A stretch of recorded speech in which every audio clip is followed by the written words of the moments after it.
Olá, seja muito bem-vindo, muito bem-vinda ao VBMcast.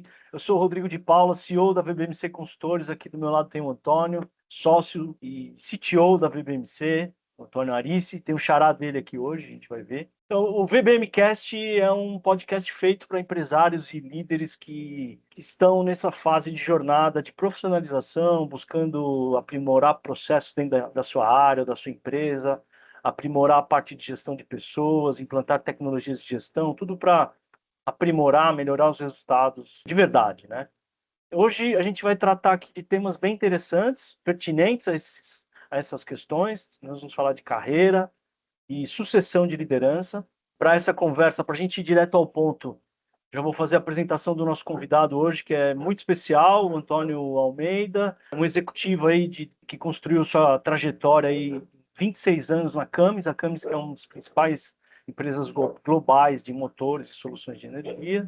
E falando rapidamente da carreira do Antônio, porque depois a gente vai falar um pouco mais, o Antônio começou sua carreira como engenheiro de materiais. Ele começou em 2000 e ao longo de todos esses anos ele passou por diferentes áreas, supply chain, marketing, vendas, canais de distribuição. Em 2019, ele assumiu sua primeira posição como diretor na unidade de componentes. E, finalmente, em 2022, ele assumiu a posição de diretor de vendas, que é a posição que ele atua até hoje, nos segmentos de caminhões e ônibus. A sua chegada na diretoria tem uma questão muito interessante que a gente vai abordar aqui, que foi, ele sucedeu um executivo que estava há 37 anos na Cummins, né? Então foi uma experiência interessante que a gente vai falar sobre isso.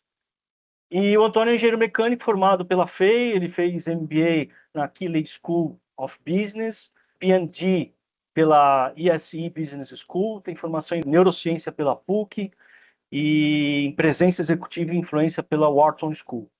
Então, Antônio, desde já, em nome da VBMC, a gente agradece. Seja muito bem-vindo aí no nosso podcast, no VBMcast. Muito obrigado aí, Rodrigo, Antônio. É um prazer aqui, é uma honra estar com vocês e poder participar desse VBMcast que traz informação. Então, a gente está muito contente aí para poder colaborar com vocês. Obrigado pelo convite. Legal. Bom, Antônio, você entrou lá na Camis em 2000 como engenheiro de materiais e hoje, 26 anos depois, você é diretor de vendas. E a gente está num mercado que a média de permanência nas empresas cai a cada ano, né? A gente tem acompanhado aí algumas pesquisas dizendo isso. Como que foi esse desafio de construir uma carreira longa como essa, na mesma empresa, sem cair na cilada de entrar na zona de conforto? É uma pergunta desafiadora, né? Porque são 26 anos de carreira, né, Rodrigo e Antônio, e é natural que nas diversas áreas que eu passei, né, eu sempre buscava entender como é que eu estava posicionado para dar o próximo passo, porque eu sempre tive a ambição de buscar o next step, né, o próximo passo e progredir. Mas muitas vezes a resposta que vinha, né, da liderança era: não, eu acho que você tem potencial para me substituir e é possível que você seja o novo gerente, né, o novo diretor lá na frente da área. Isso me trazia um certo conforto, né? Porque eu conhecia as pessoas, eu conhecia os processos e eu achava que a coisa certa por muitos anos era seguir, né? E aguardar. E eu acho que em algum momento eu até me acomodei nesse começo de carreira, né? Os primeiros, apesar de seguir como engenheiro de planejamento, depois supervisor, participei, né, de alguns projetos com consultoria, Rodrigo e Antônio. Eu estava esperando o meu momento ali, né, para seguir para uma posição de gerente, mas nesse momento eu acho que aí foi algo externo que me motivou a dar um passo adiante, que foi na Camis a gente tem um contato com o pessoal corporativo, né, e o pessoal corporativo me indicou para uma vaga em uma das plantas da Camis lá nos Estados Unidos. E aí me consultaram sobre essa oportunidade, se eu estava disposto, e eu, né, já tinha demonstrado vontade de uma experiência internacional. Então, casou aquele momento que eu estava: poxa, será que eu aguardo, né, para dar o próximo passo? Eu tenho uma promessa interna aqui de mover. E aí era algo diferente, né, para mover para fora, e eu tomei a decisão: não, eu acho que é o momento para eu arriscar, né? Você ir para um ambiente novo, liderar um time, né, num país diferente. Então, eu acho que um dos pontos que me levou a não acomodar, né, para responder a pergunta, só nessa primeira parte da carreira, é de não não ter receio de arriscar, né? Porque você vai aprender algo novo. Não? Então, acho que a minha vontade de aprender, de me aprimorar, junto com, né, a disponibilidade do risco aí, né? De trazer um risco novo e de adquirir conhecimento, me levou a aceitar posições. E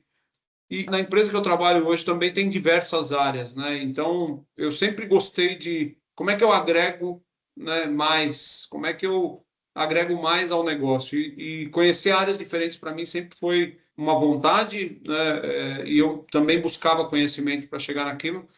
Então, acho que para falar nessa primeira parte, a estagnação é uma realidade, principalmente se você se baseia talvez em promessas, né, ou se baseia num único indivíduo, mas a empresa ela é muito mais do que uma pessoa, né? Ela é dinâmica, né? Ela tem por si só, né? Ela vai mudando, as pessoas vão entrando, vai oxigenando, e eu acho que você tem que, principalmente, pensar que a carreira, você é o principal condutor da sua carreira, né? Não colocar as esperanças em alguém, em um terceiro, mas sim você se apoderar, né, que é uma palavra muito usada hoje em dia, mas é se apoderar realmente da sua carreira para não ficar estagnado, porque essa cilada ela acontece e você pode cair nela muito fácil.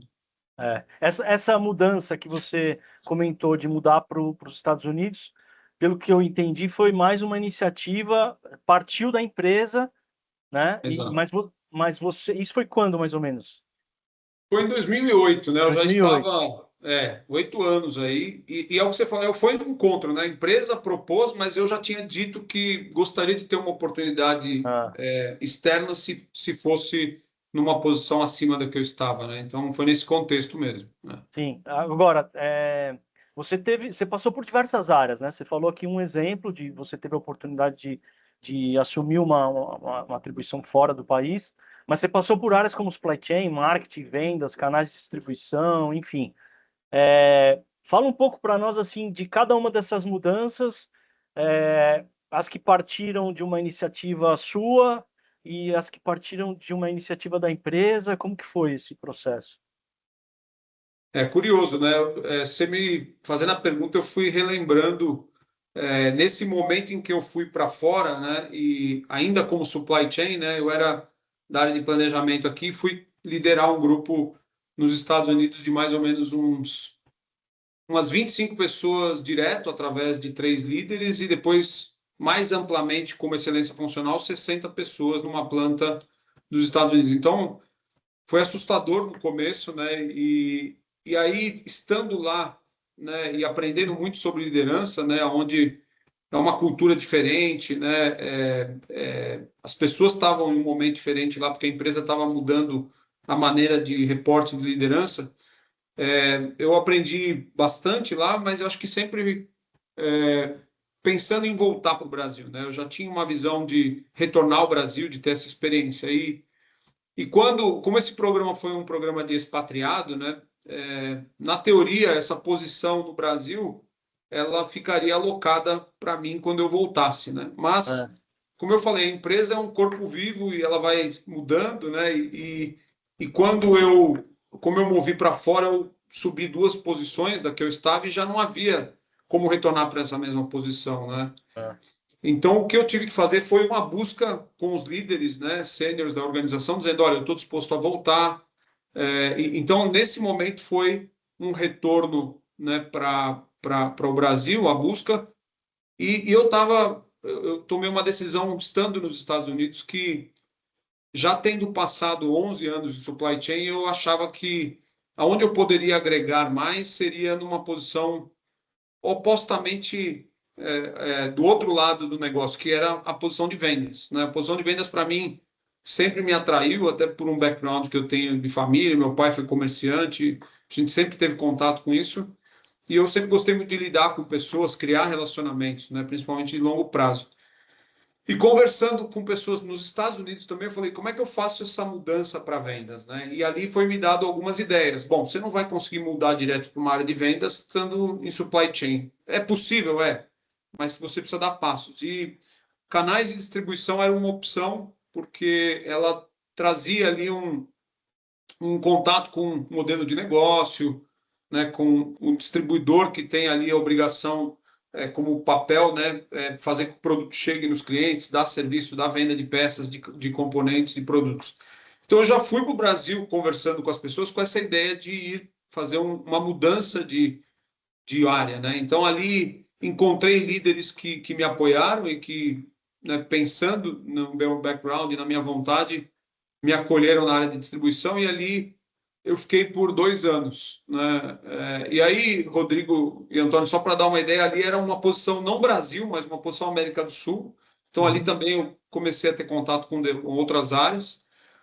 E, e aí eu sempre falei do meu objetivo de ser vendas hardcore, né? Vamos dizer assim, eu gostaria de ter, né, conhecimento de vendas, ser responsável. Porque uma coisa é você ir lá, né, Rodrigo e Antônio, e dar a sugestão, né, e falar, olha, faz desse jeito, seu modelo de negócio, faz o link com a planta, com a fábrica e com o distribuidor, mas você não executa, né? Você não é responsável pelo resultado, né? No Sim, final, esses dois pontos que você está ligando um com o outro é que são responsáveis pelo resultado, né? Você está ali fazendo a ponte. E até pela empresa saber dessa minha vontade de ser responsável pelo PNL, né? Assim, pelo DRE, eles, em algum momento, eles falaram, Antônio, tem uma posição na Camis Filtros, né? Eu e o Antônio estávamos conversando aqui antes sobre esse ponto em comum nosso, e na Camis Filtros, o diretor ali, na época, né, que cuidava de México para baixo, ia assumir uma outra posição, e eles me convidaram para fazer parte do processo seletivo, e ali eu assumi a gerência executiva da América do Sul, porque aí eles desmembraram as duas áreas.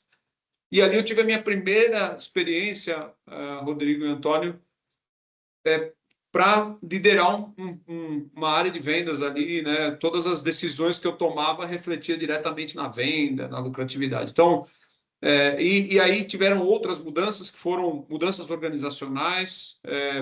Depois de 2 anos, a empresa decidiu mudar a organização e aí eu fiquei 8 meses numa área de marketing, aí responsável pela América Latina já. E depois eu movi para a área de vendas de motores, sendo também convidado, né? Eu queria fazer uma mudança já, voltar para motores e fui convidado porque a reorganização que a empresa fez deixou aberto uma oportunidade no Brasil, onde tinham contatos com os OEMs, e a pessoa que estava cuidando disso estava fora da região. Então, eles precisavam de alguém para criar relacionamento. Então, eu já tinha deixado claro a minha vontade de voltar para esse outro segmento. E a pessoa, eu acho que sempre foi uma coisa que eu fiz, Rodrigo e Antônio, foi buscar conversar com os líderes sobre, né, aonde eu queria, onde eu achava que eu podia contribuir, os skills que eu trazia. E nessa posição eu fiquei ali 3 anos antes de ir para Filtros, fazendo trabalhos aí como diretor de vendas, que aí foram processos seletivos, mas sempre buscando demonstrar aonde eu podia impactar positivamente a empresa e também a minha vontade de crescer. Ah, ô, Antônio, voltando um pouco na história aí, né? Na sua Sim, mudança, porque toda mudança de carreira requer a gente desafio, né? Seja mudar sim. um departamento, você vai trabalhar com pessoas novas, mudar de uma outra empresa dentro de um mesmo país, de uma outra divisão, no caso, uma multinacional tem essas possibilidades, né? Maiores, né? Você tem desafios diferentes de cultura. Se for para uma fábrica no Rio Grande do Sul, é diferente de uma fábrica em São Paulo. E chegando nos Estados Unidos, cara, e até conhecendo um pouco, né? Você aqui no Brasil, o cara do supply chain faz um pouco de tudo, né? E lá aquela coisa bem focada, né? Ah, o cara que emite pedido é esse, o cara que compra, o cara que negocia é esse. Essa mudança cultural e administrar todas essas pessoas, né? Né? No caso, você chefiar elas e ver que é bem diferente daqui, você pede uma coisa para a pessoa, não, isso aqui não é comigo, né? Você sentiu muito isso? Conta um pouco disso, porque as pessoas veem que o desafio é grande, né? É. Muito boa pergunta, Antônio. Foi assustador no começo, né? Eu imagino. Porque você imagina que a configuração, né, da liderança, né? Então você tinha um plant manager que era o líder da planta, e ali ele tinha os diretores de linhas de produção, né? Tinham vários produtos, eram 4 produtos diferentes, bem diferentes uns dos outros, apesar de ser o mesmo segmento. E ele tinha líderes funcionais, mas ele fez algo que foi diferente na época, ou seja, os supervisores que eram responsáveis por materiais reportavam para esses diretores de manufatura. Então, eles não reportavam direto para mim como materiais. Eu era um líder funcional, né? E como líder funcional, as decisões minhas no dia a dia tinham um peso de 50%, não de 100%. E eu tinha um time core, que era um time de inventário, de logística, que era o time que criava as estratégias para serem implementadas, né? Então, acho que o primeiro ponto de conflito, né, nos Estados Unidos tem esse tema que você falou de eles serem muito, né, direcionados, né, e departamentalizados. E essa foi uma mudança grande, onde nos primeiros meses eu me senti um pouco, ah, vamos dizer assim, quando você está overwhelmed, né? Você está sobrecarregado pela quantidade de problemas e de reclamações. Então, algo que em algum momento você se sente, né, das costas contra a parede ali, né? E aí você. E acho que um dos erros que eu cometi, que eu acho que é importante compartilhar erros, Antônio, é que eu não fui buscar o meu antecessor. E ele estava lá disponível, fazendo um trabalho global. E eu acho que foi um pouco assim, poxa, se eu for ali, ele vai achar que eu não sou capaz de fazer essa função, né? E eu vim ali para substituir ele. Então, faltou ali um pouco de humildade e de vulnerabilidade para dizer, ó, aqui estou passando por isso. Então, acho que eu levei mais tempo para reconhecer o que eu devia ter feito. E acho que um dos pontos de virada ali foi reconhecer que a gente precisava ter um plano em comum, né? Por mais que o time que não reportava para mim direto tivesse reclamações, tinha coisas ali que a gente precisava melhorar ou precisava colocar esforço. Não eram só reclamações, né? Eram pontos válidos. Então, uma das coisas que eu fiz foi fazer um workshop externo com todo o time, trazendo todas as ideias, né, sem filtro, e pedir para que esse time também construísse junto comigo um plano onde eles acreditassem, né? E ali, com 33 anos, eu me vi, né, tendo uma mudança grande na minha liderança, que foi, né, não preciso ter todas as respostas, mas muitas vezes é o time, é uma construção, né? Então, ali foi um ponto de virada, Antônio, não que tenha sido né, só o céu de brigadeiro, mas é reconhecer que eles tinham, né, estavam operando também numa condição diferente, mas quando a gente criou que a gente chama lá de playbook, né, a gente conseguia direcionar a estratégia junto com os diretores de linhas, sem perder a excelência funcional da área. Então, acho que foi um dos maiores aprendizados que eu tive, viu, Antônio? Então, foi uma excelente pergunta. Eu não sei se eu enderecei todo o tema aí. Sim, o brasileiro tem um problema de querer fazer tudo às vezes, né? E delegar como diz lá o DNI, né? Develop and Implement, né? Delega para Uhum. os seus pares e para os seus subordinados, né? Para desenvolver e implantar, né? Porque você não vai fazer tudo sozinho, né? E é um- Verdade. Acho que e quanto mais você sobe, né, na carreira, e acho que vocês devem passar isso, né, nas empresas que vocês consultam aí, né, que vocês prestam consultoria, o líder, às vezes, ele se perde no dia a dia porque ele está mais preocupado em fazer aquilo que ele sempre foi excelente, né? Eu era um excelente planejador, um excelente financeiro, mas agora você é um gerente, você é um gestor, né? Você não tem que fazer, né? Você tem que gerar um time ou criar um time que seja capaz com as melhores pessoas e você tem que fazer a gestão para que as pessoas tenham as melhores ferramentas, os melhores processos, né? sim. É, tem uma questão aqui que me chamou a atenção, que essa transição de carreira que você comentou do ambiente industrial para o ambiente de vendas, o Uhum. que você na verdade é um desejo seu, e pela formação em engenharia não é muito comum a pessoa desejar isso, não é muito comum. No seu caso foi, né? Mas a gente, Uhum. na VBMC, a gente passa muito por isso, porque às vezes nós contratamos engenheiros que depois, de um determinado momento da carreira, ele vai precisar entrar no mundo das vendas, porque é um negócio nosso, gestão de vendas é uma... Então, essa transição de carreira, para muitos, é um grande desafio, né? Para mim foi também, porque eu tenho a formação em engenharia e também tive que viver isso, mas é interessante que você levou isso, na verdade, partiu de você, e não foi uma exigência da situação, do contexto, da área, enfim. No meu caso não foi, no meu caso foi a necessidade mesmo, eu não tinha exatamente esse desejo, mas hoje é uma área que eu adoro, a área de vendas. Mas eu queria te fazer uma pergunta, até para poder compartilhar algumas coisas com quem nos assiste. O que você buscou aprender dessa área nova de vendas que você não viu na faculdade de engenharia, que você não tinha visto ainda? O que você teve que ir atrás em termos de conteúdo, de aprendizado, para você conseguir atender essa demanda? Me faz refletir essa pergunta, Rodrigo, porque acho que foi bastante coisa, porque eu não tinha tido experiência, né, exatamente na área de vendas.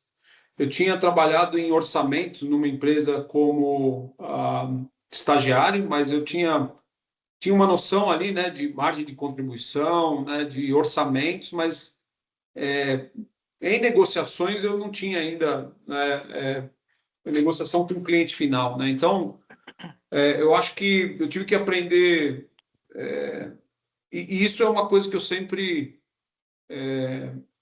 acho que, né, eu nasci com a vontade de aprender e também observar as pessoas, né, como elas fazem para tentar, né, aprimorar. Mas eu acho que foi praticamente tudo, assim, você pensar desde, tá bom, mas como é que eu negocio, né? Qual que é o meu limite, né? Acho que sempre saber o limite, né, Rodrigo e Antônio, é difícil, porque você não começa por um treinamento, né?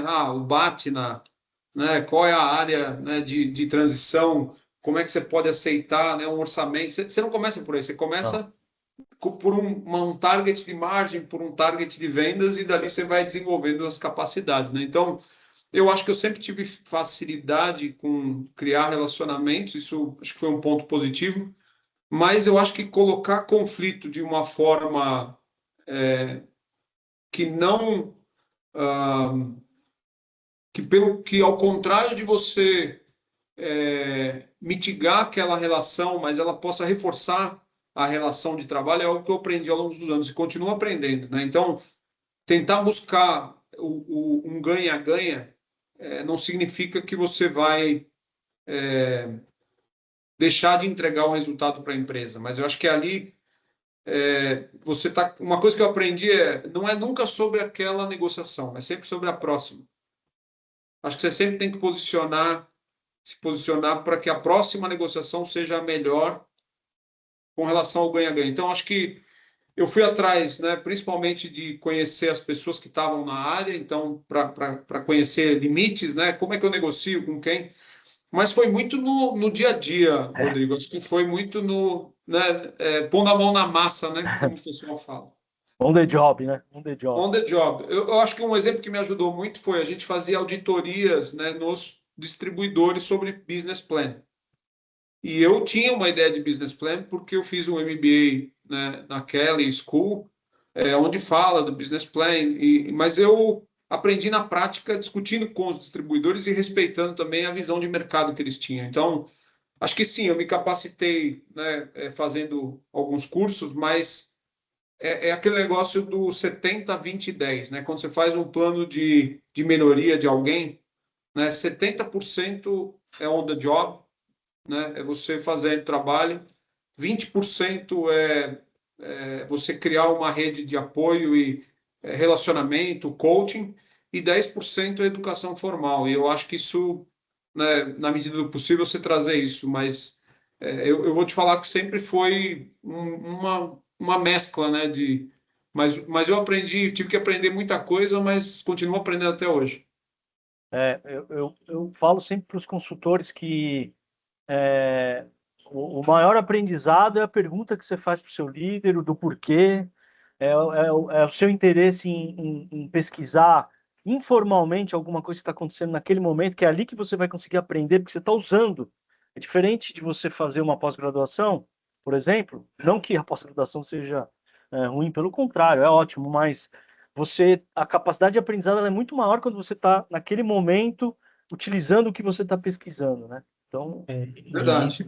isso é importante. Eu acho que quando eu vejo assim, até ter pessoas vão se focar em estudar coisas que talvez nunca é, vão usar para poder ter uma educação formal, né? Para ter ganhar uma nome, alguma coisa, certificação, né? né? Pô, uma das coisas mais importantes que eu tive na minha vida para fazer certificação do CEPIM da Apex, né? De poder usar ela depois.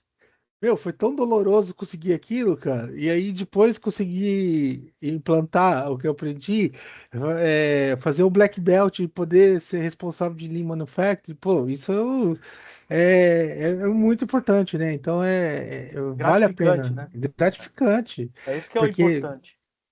vou estudar terapia, não sei o que, não vou usar e eu vou ser frustrado com isso, né? Só para ter um nome.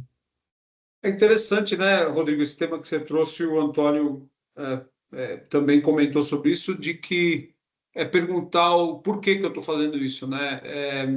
Quando eu fui fazer o curso de neurociência, eu recebi algum, você está fazendo neurociência, Antônio? O que tem a ver isso com o seu negócio, né? Eu estava ali em vendas, né? Eu já estava aqui na área de vendas de motores, né?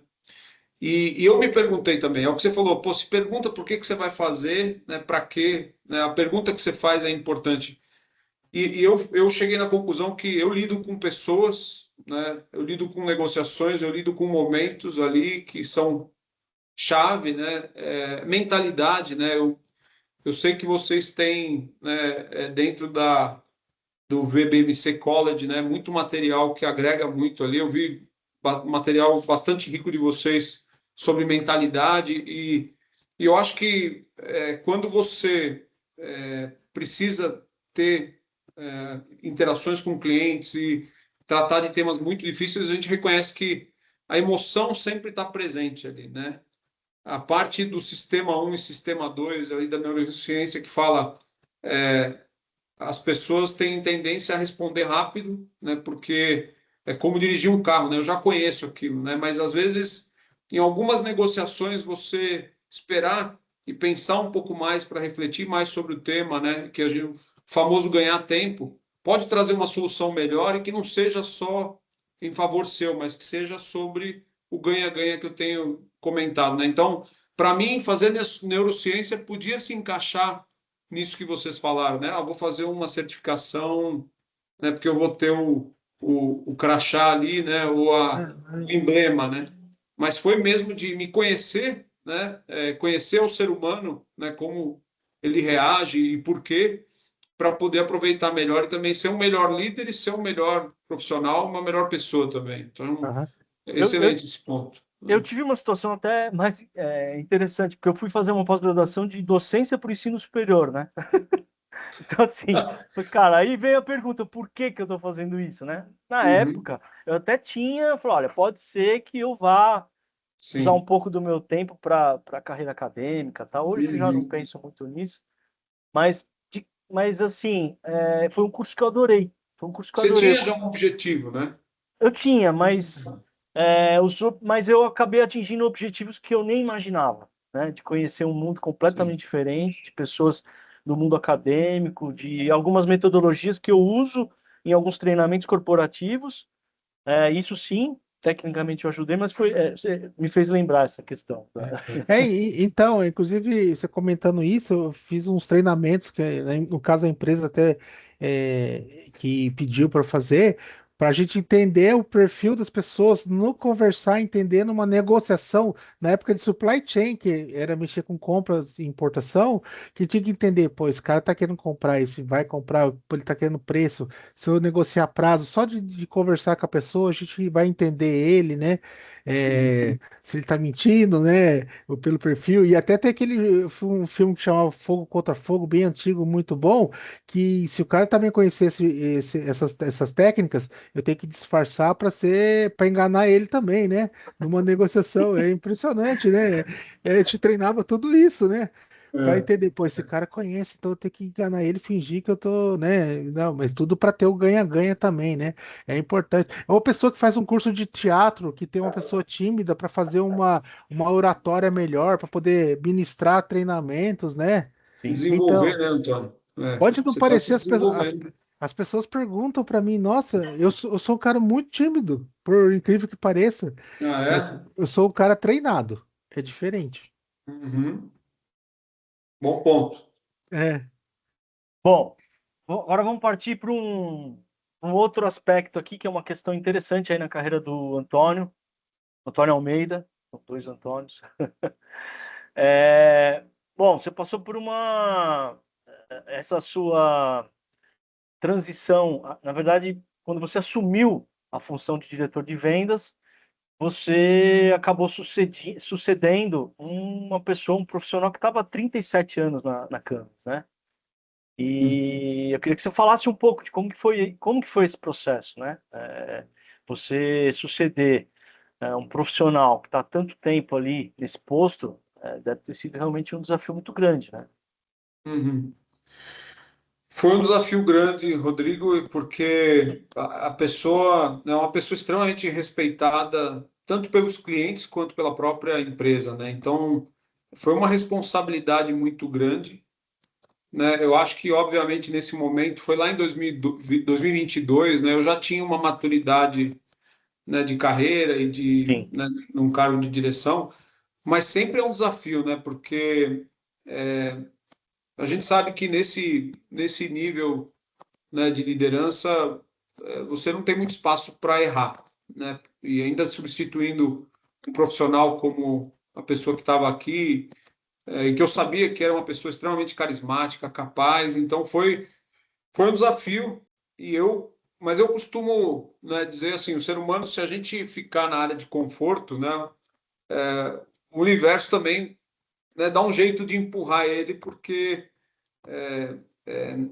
a gente não foi feito para isso, né? Acho que o ser humano foi feito para se desafiar e acho que é o que eu busquei na minha carreira sempre foi assim. Então, eu já conheci, eu acho que foi eu busquei, né? Como eu falei, eu busquei essa posição, né, junto à presidência da região aqui, dizendo, acho que eu estou pronto para mover para uma outra unidade de negócios, a unidade que eu estava, ela estava fazendo um spin-off, né? Então, a Camis estava se separando da unidade de filtros, né? Então, eu gostaria de ficar na Camis, e aí eu busquei as pessoas, e essa era uma das opções, Rodrigo e Antônio, aqui na empresa, mas era a que eu mais queria, e Hum, acabou coincidindo dessa pessoa, né, se aposentar.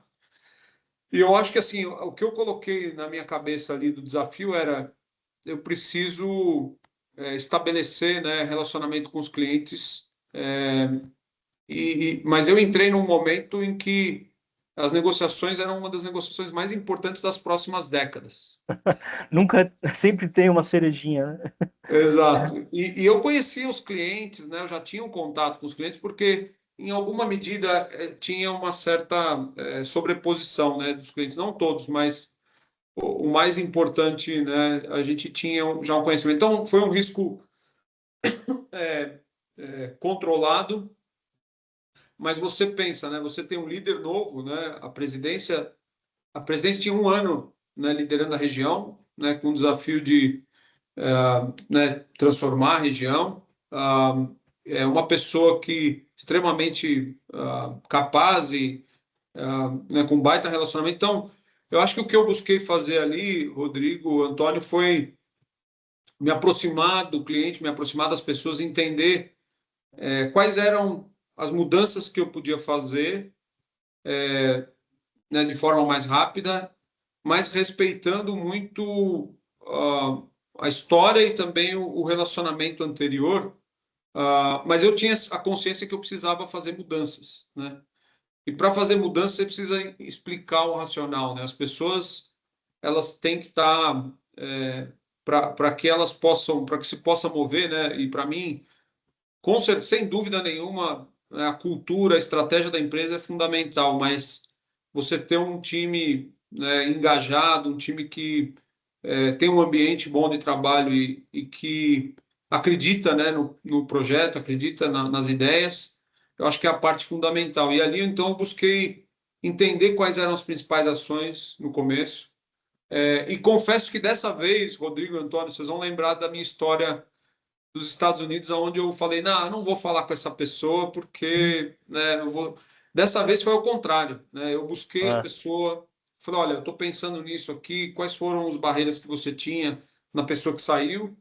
E também fui muito mais, né, a criação de confiança com a minha liderança, ela levou um pouco mais de tempo, mas eu também fui menos, procurei colocar mais os pontos de vulnerabilidade, né, que eu tinha naquele momento. Então, acho que foi um momento de redenção, vamos dizer assim, porque eu aprendi, né? Aprendi com aquele é, momento lá atrás, e acho que isso me ajudou, Rodrigo e Antônio, a mover mais rápido nos desafios. Foram diversos desafios, principalmente, como eu te falei, uma das negociações mais importantes da época, né, da década para a empresa, mas teve algumas mudanças de paradigmas, né? Eu costumo dizer que, principalmente com o meu time, o time sempre, quando eles me traziam alguma negociação, né, ou alguma ideia, o desafio era por que continuar fazendo do jeito que a gente sempre fez, né? E aí ali tinham discussões e eu mostrava por que a gente tinha que mudar, porque era necessário ter uma mudança ali, né, da maneira que a gente. Mas sempre entendendo, tá bom, mas o que a gente vai entregar mais, né, para os clientes, né, sabendo que a gente precisa também demandar mais de algum outro lado. Eu acho que criar relacionamento com as pessoas é sobre o valor que você agrega, né, no relacionamento. E eu acho que era sempre algo que eu tinha na cabeça e trazia para o meu time, que não é sobre continuar na mesma, é mudar o curso, né, com algumas mudanças pequenas, mas continuar entregando valor.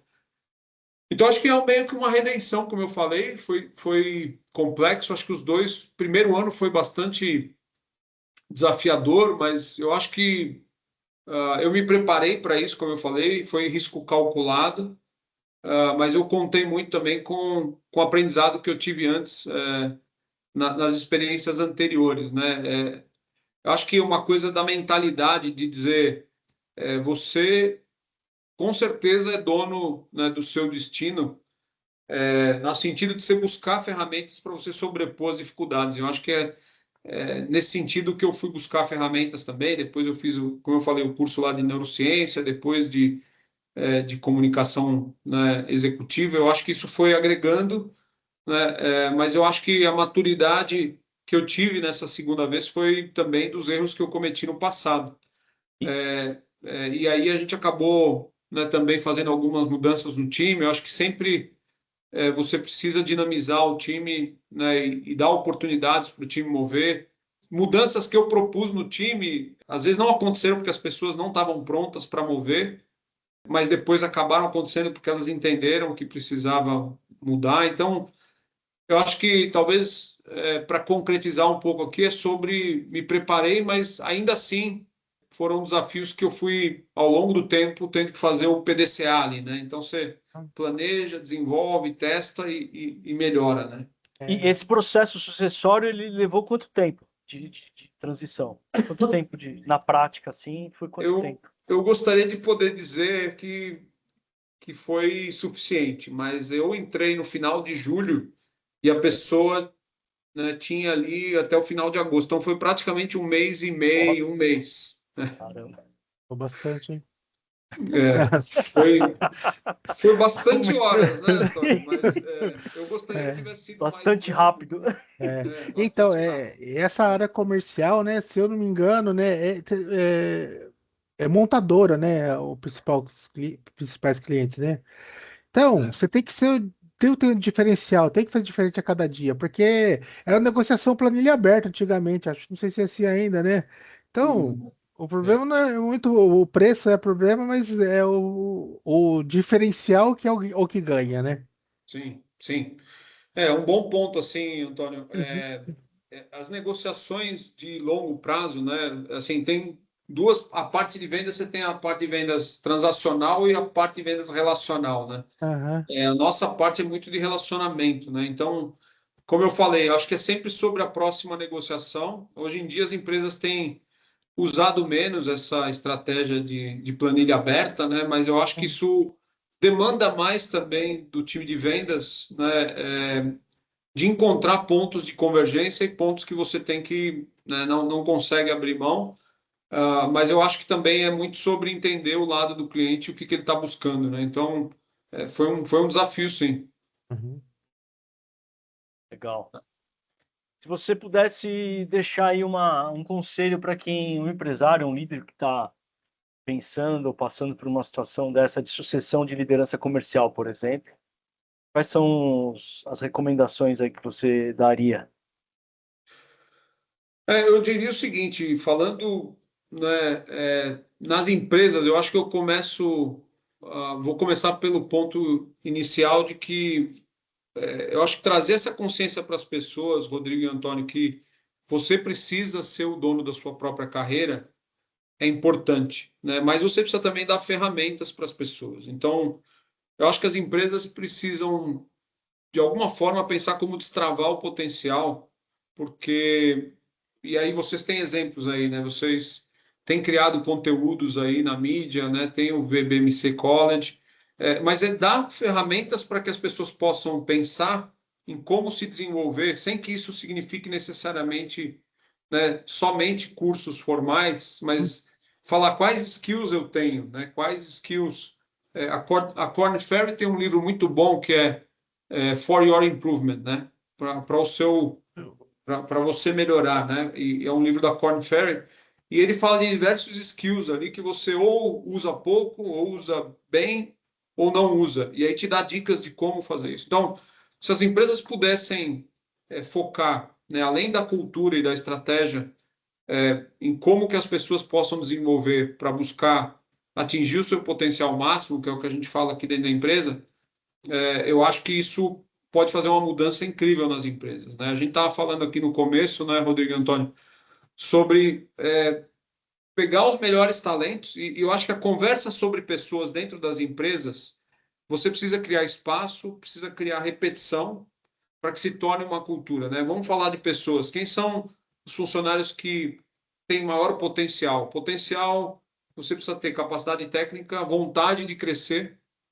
né? E também precisa ter se capacitar tecnicamente. Então, se você puder falar sobre pessoas, eu acho que a dica que eu dou aqui abre espaço nas suas empresas para falar sobre pessoas, plano de sucessão e incentive as pessoas e dê ferramentas para elas poderem se desenvolver, né? Mudanças entre áreas, né? Use o talento para poder resolver, coloque os seus melhores talentos para resolver os seus maiores problemas. Obviamente que tem que conectar com os skills, mas você também pode desenvolver novos skills fazendo isso. Então, acho que o meu convite é esse, não só nas transições, né, que a gente falou aqui de carreira, mas se capacite, né, ou formal ou informalmente, mas para os empresários eu acho que é pensar como fazer essa conversa sobre pessoas frequente, dar ferramentas e testar os talentos para que você possa resolver os seus grandes problemas. Bom, muito bom. Infelizmente, nosso tempo, o papo tá bom, mas nosso tempo já está esgotando. Então, eu queria agradecer, Antônio, aí pelas palavras, por você compartilhar aí essa visão prática sobre a sua carreira, desenvolvimento, sucessão de liderança. Uma aula aí para nós, que pode contribuir bastante aí com pessoas que estão vivendo ou por momentos similares ou vão passar certamente por algumas situações muito parecidas. E se você quiser falar de alguma questão que nós eventualmente não perguntamos, fique à vontade. Antônio, também, se quiser fazer alguma pergunta que eventualmente seja pertinente, fique à vontade. Senão a gente já vai para o encerramento. Quer falar alguma coisa? Tem alguma questão, Antônio? Antônio Arice. Alice. Não, então, ele falou bastante aí do que acho que as pessoas têm que ouvir mesmo, né? Um ponto importante que eu também falo bastante, que não necessariamente você precisa fazer uma faculdade, uma pós-graduação, um estudo bem direcionado no que você vai usar, né? Como exemplo de nós aqui, eu também sou engenheiro industrial e o meu foco hoje é tecnologia. Eu não fiz nenhum estudo formal, vamos dizer assim, de tecnologia. Foi tudo aprendendo com vídeos, com isso, né? Ao mesmo tempo que a gente perde 2 horas no Instagram, a gente pode fazer um curso online, né? É, E vai Isso agregar aí. na carreira, né? Então, é isso eu sempre falo, né? Inclusive, eu falei essa frase do tempo do Instagram, que as pessoas falam que não tem tempo, Uhum. mas o Instagram eu falei numa apresentação quando a gente foi convidado a se apresentar num congresso de TI sobre low Uhum. code. Lembra, Rodrigo? O tem, que a gente foi chamado para lá para apresentar um aplicativo que a gente criou sem sim. saber nada sem saber não, não sendo especialista em Não tendo uma informática. formação São, formal, né? Uma Sim, capacitação formal nessa área, né? como que vocês fizeram isso? Vamos lá falar sobre isso. Então, mas é o tempo que o mesmo tempo que a gente perde numa rede social, a gente pode estudar alguma coisa para focar na carreira. Não exato. necessariamente precisa ser uma faculdade ou gastar dinheiro, né? É. Eu tenho tido, talvez aqui, né, para fechar o tema, obrigado pelo espaço aí, Rodrigo e Antônio, e eu vejo, tenho me engajado muito com a questão de educação, né, de STEM, né, a Camis tem diversos projetos relacionados à educação e ela permite que a gente faça parte, né, e eu tenho visto que tem tanto material, né, tanta condição de se instruir, de buscar, mas você precisa estar conectado com ambição, né, com uma vontade de É, crescer, e eu acho que isso, a mentalidade, né, é, que a gente comentou aqui, e eu acho que o nosso papel aqui como líderes, né, é fomentar nas fomentar, escolas, né, na família, na sim. indústria, porque oportunidade tem, né, a gente sabe que os jovens hoje têm muita distração, e acho que o nosso papel é conseguir trazer, né, através de programas e incentivar, do mesmo jeito que você falou aí, Antônio, que vocês foram atrás porque tinha um propósito, vocês sabiam o que vocês precisavam, tinham um resultado em mente, e o mesmo acontece com acho que o desenvolvimento das pessoas, né? Então, acho que é isso, assim, para finalizar, só agradecer e também agradecer pelo impacto que vocês, VBMC, geram aí na nossa indústria e fico disponível aqui para uma próxima oportunidade. Obrigado aí. Muito bom. Acho que missão cumprida, a VBMcast tem esse objetivo, né? Da gente trazer para esse bate-papo aqui informal, tranquilo, alguns assuntos pertinentes à carreira, à gestão, finanças, vendas, pessoas, tecnologia, enfim. Se você gostou desse conteúdo, uma oportunidade que a gente falou bastante no dia de hoje, você se cadastrar no VBM College, uma plataforma que nós desenvolvemos e disponibilizamos conteúdos ligados a todos esses temas que nós falamos hoje. Vai lá, se cadastra, é totalmente gratuito e tem conteúdos interessantes. A gente sempre está renovando, trazendo conteúdos novos. Então, você, líder, empresário, que está nesse processo de profissionalização da sua empresa, da sua área, importante estar lá, dar uma sapiada lá, se cadastrar, você vai ter acesso a conteúdos relevantes ali. Então, mais uma vez, Antônio Almeida, muito obrigado pelo seu tempo, pelas suas palavras. Foi muito bom o bate-papo, vários aprendizados aqui, insights. Antônio, um abração aí, até mais e até o próximo VBMcast. Obrigado. Obrigado, Antônio. Valeu. Tchau, tchau. Obrigado. Tchau, Tchau, tchau. tchau.